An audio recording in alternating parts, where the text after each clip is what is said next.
A 40,000 Rand Louis Vuitton receipt might just put an end to Edwin Sodi.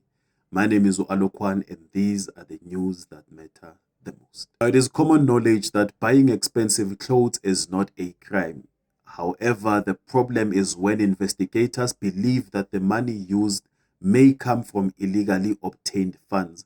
The shopping spree happened around the same time Edwin Sodi was allegedly benefiting from questionable government deals. Now, authorities say Edwin Sodi made money from contracts that were allegedly corrupt, meaning the government money meant for public services may have been misused, and some of the money was allegedly spent on luxury items instead of helping ordinary people. Now, this case, Saga Edwin Sodi, involves South Africa's Assets Forfeiture Unit, known as the AFU, and law enforcement agencies.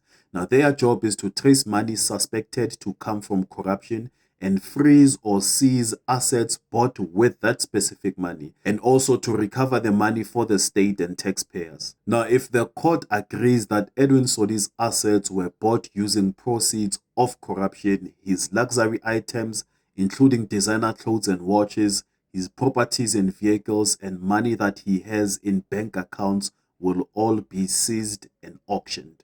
But Edwin Sodi has not yet been found guilty. He is still fighting the case in court, and he denies any wrongdoing. However, asset seizure cases do not always require a criminal conviction first. The state only needs to prove the assets are linked to unlawful activities.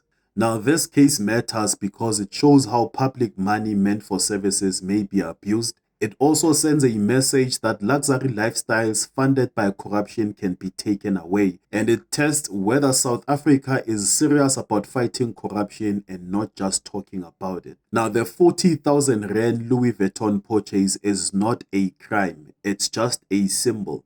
It represents how corruption money is often used and why the state wants to follow the money and not just arrest people.